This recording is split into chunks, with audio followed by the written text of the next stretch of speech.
Tersangka kasus dugaan korupsi tata kelola minyak mentah Riza Khalid 3 kali mangkir dalam panggilan pemeriksaan penyidik Kejaksaan Agung.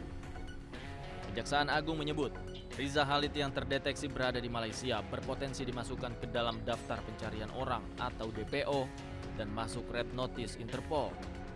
Saat ini pihaknya tengah berkoordinasi dengan Interpol untuk mendapatkan persetujuan penerbitan red notice. Tidak ada konfirmasi kehadiran yang bersangkutan. Kan kemarin dijadwalkan pemanggilan yang ketiga. Yang jelas penyidik akan segera melakukan langkah-langkah hukum ke depannya. Ya mungkin nanti sekalian bisa melakukan penetapan DPO-nya nantinya dengan juga red notice. On proses, betul. Dalam on proses. Sebelumnya Menteri Migrasi dan Pemasyarakatan Agus Andrianto menyebut pihaknya telah mencabut paspor milik Riza Khalid yang terdeteksi berada di Malaysia. Meski demikian, Agus tidak menyebutkan sejak kapan Riza Khalid berada di Malaysia. Date-nya terpantau di mana gitu? Kalau nggak salah masih di Malaysia ya? Masih di Malaysia. Diketahui keberadaan Riza Khalid kini menjadi sorotan usai Kejaksaan Agung menetapkan mantan petinggi Petral ini sebagai tersangka kasus dugaan korupsi dalam tata kelola minyak mentah dan produk kilang pada Pertamina Subholding dan KKKS tahun 2018-2023.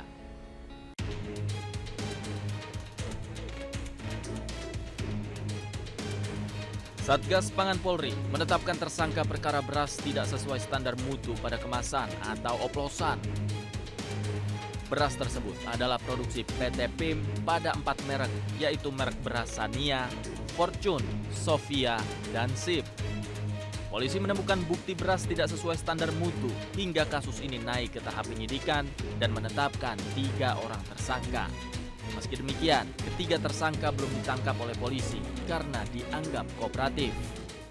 Terhadap ketiga tersangka tersebut cukup kooperatif dalam proses penyidikan sebagai pertimbangan sehingga kita belum melakukan penahanan terhadap yang bersangkutan sampai dengan tadi malam sesuai jadwal mereka hadir memenuhi panggilan kita untuk melakukan pemeriksaan. Selain 3 tersangka yang ditetapkan oleh Satgas Pangan, sebelumnya polisi juga telah menangkap pelaku pengoplos beras di Pekanbaru Riau. Pelaku adalah distributor beras yang mengoplos dagangannya untuk meraup keuntungan.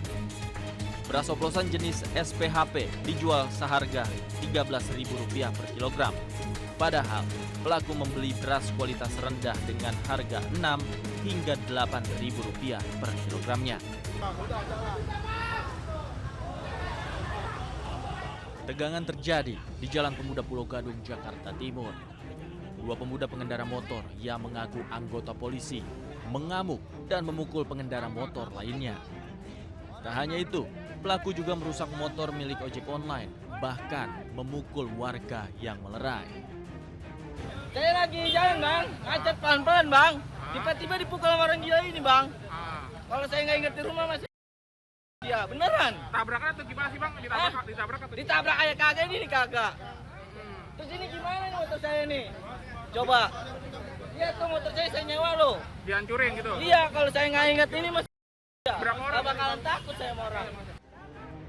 Warga dan pengendara lain yang kesal akhirnya meringkus salah satu pelaku lantaran ingin memukul seorang lansia. Pelaku dan temannya langsung dibawa warga ke kantor polisi terdekat untuk diproses. Belum diketahui motif pelaku, namun diduga mereka dalam pengaruh minuman keras.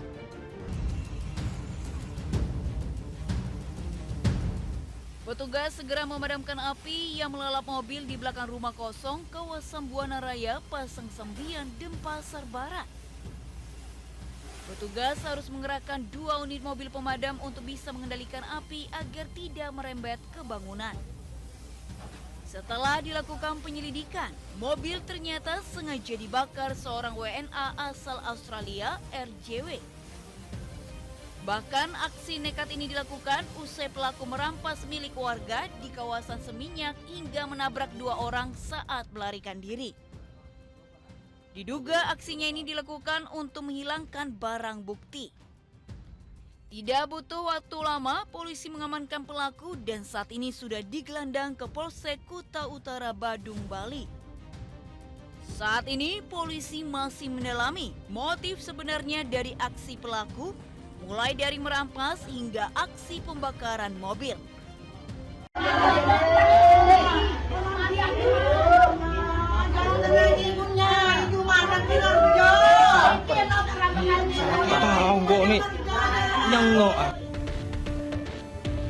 Keluarga dan kerabat histeris saat mendatangi rumah duka Anik Butmainah, perempuan berusia 38 tahun yang meninggal dunia akibat mendengar sound horeg di Lumajang, Jawa Timur. Korban menonton karnaval sound horeg dalam rangka HUT Kemerdekaan RI. Saat merekam pertunjukan sound horeg, volume suara semakin kencang dan tiba-tiba korban tersungkur hingga tak sadarkan diri. Korban langsung dibawa ke Rumah Sakit Umum Pasirian, namun nyawanya tidak dapat diselamatkan. Menurut keluarga, korban tidak memiliki riwayat penyakit dan dalam kondisi sehat saat menyaksikan karnaval.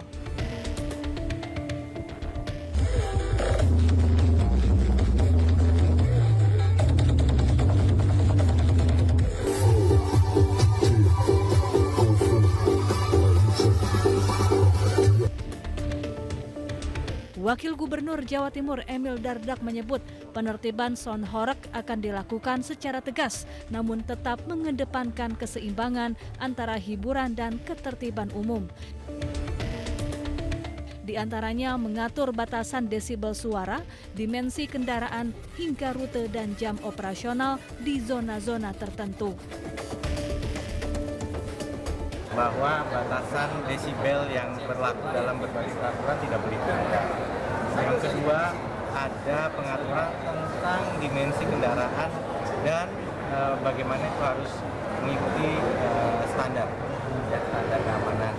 Yang ketiga, tentunya juga berkaitan dengan hal-hal kegiatan-kegiatan lainnya, ya, misalnya ada tarian atau apa itu bagaimana itu diatur. Yang keempat adalah rute dan jamnya.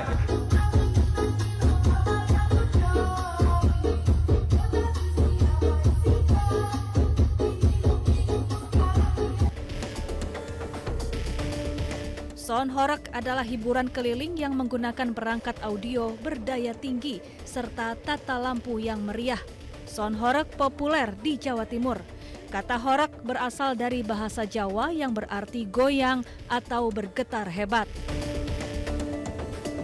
Belakangan sound horeg menuai kontroversi lantaran kebisingan dan getarannya dinilai mengganggu.